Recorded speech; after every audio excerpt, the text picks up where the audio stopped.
I totally butchered that name.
Bro, stop lazy maxing.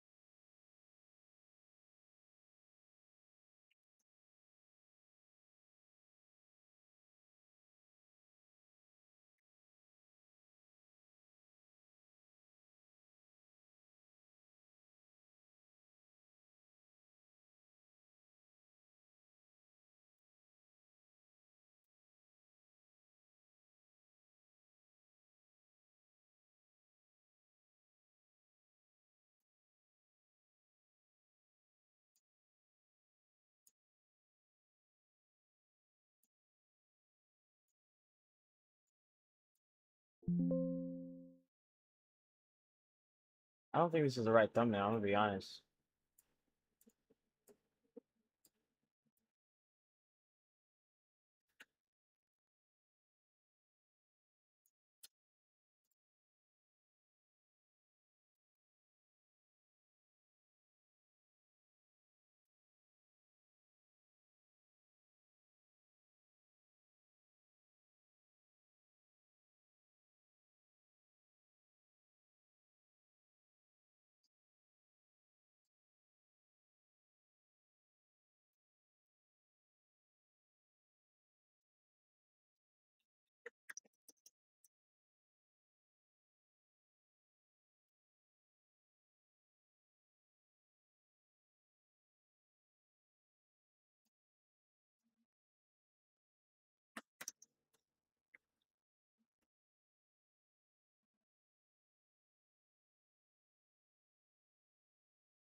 So I used to escape from reality by just hopping on the game, smoking me a little bit of smoking me a J or something, and hopping on the game and just basically forgetting about the world. That to me was supposedly the best feeling in my heart. There'll be times where you will not want to get up in the morning and take care of yourself or anything and just hop straight on the game. Forget about how unhealthy that is because we already know. Yeah, I never really played Resident Evil before. But yeah, man, I used to escape by hopping straight on the game, first thing in the morning, no brushing teeth, no taking a shower, hop straight on the game, smoke my weed, hop in the game, and forget about the world, man. Don't worry about anything and not stress about nothing. And I know that was unhealthy, but I don't know what I didn't know the consequences that I was bound to reap from my actions. So essentially I kind of just used the video game to escape, everything every day. And obviously I know how unhealthy that is. This is why I always promote the boys in my YouTube channel to always start some kind of YouTube channel of some sort when it specifically comes to gaming, because this is what I personally used to always do. It's never really the most satisfying coming to the same thing every single day. You want to basically be able to experience something new every day. And so coming to the game every day to escape, or escapism by the game or through the game, is just the worst way to go about that. I wouldn't suggest anybody to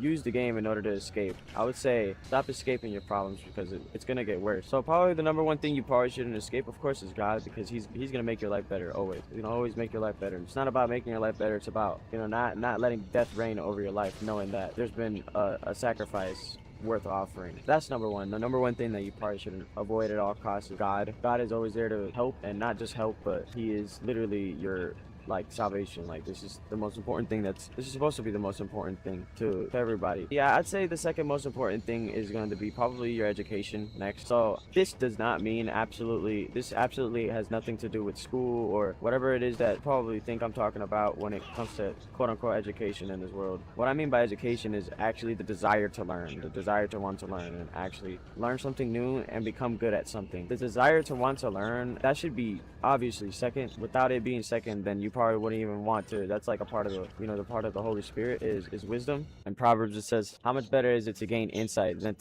to have silver? I think that's what it is, the proverb says. Insight is much deeper than just knowledge, understanding. The Bible isn't really learning. It's more like meta learning, like neuroplasticity on steroids. That even means wisdom. You don't want to. I'd 100% rather get up and listen to a bunch of Bible verses or read a bunch of Bible verses. Super neutral, unbiased, and eternal. I mean, if I want to learn something, I know that God is going to lead me to, right? So I have faith that God is going to lead me to the right thing to learn. You'll see that you feel much more.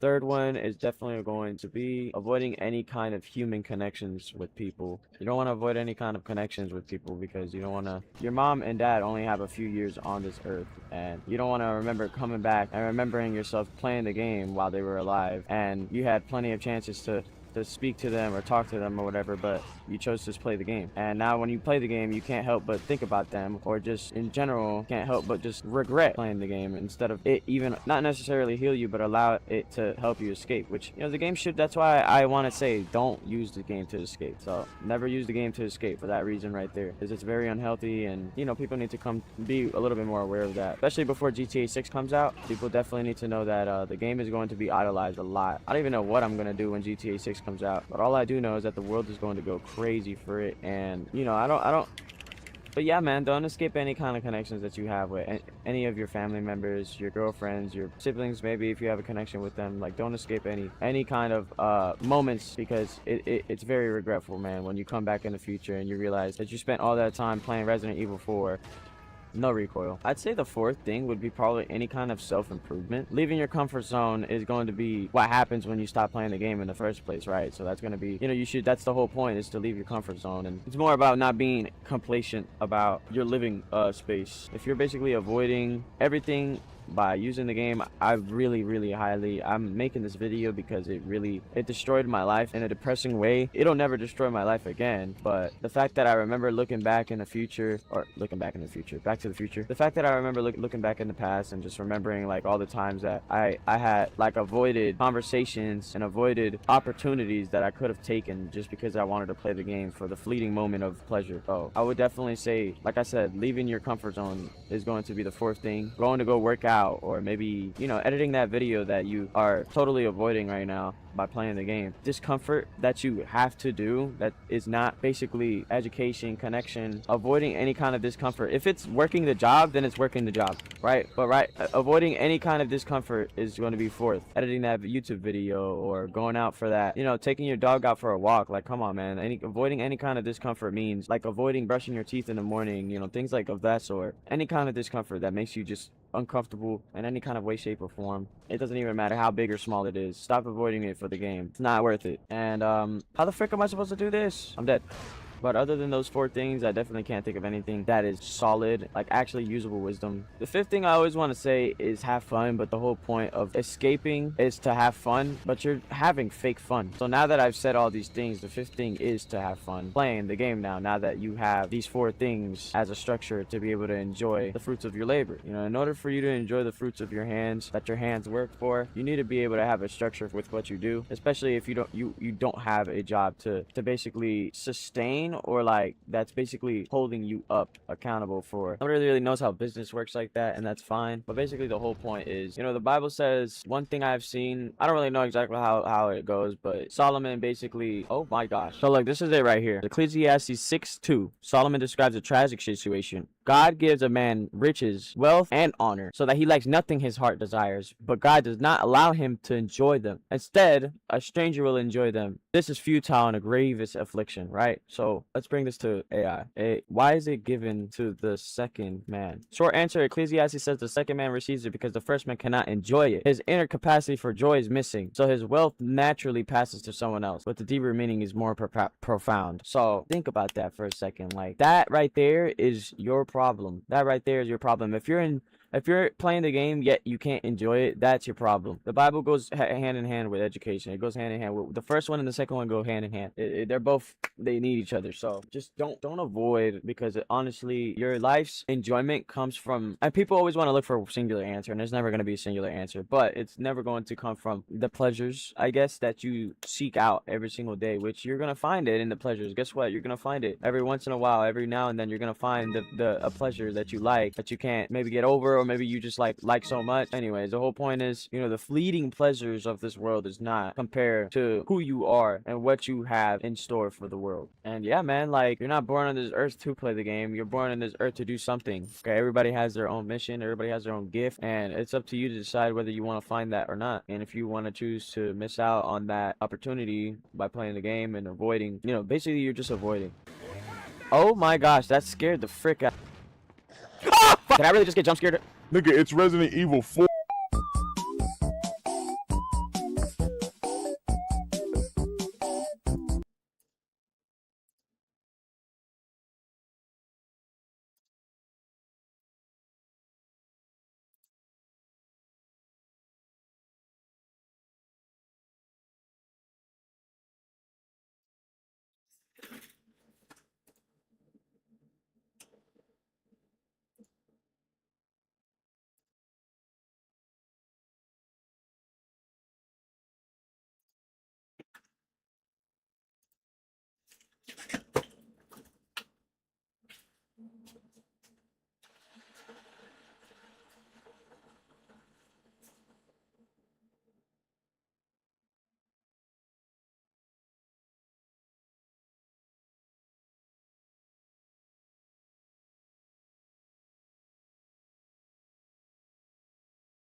So I used to escape from reality by just hopping on the game, smoking me a little.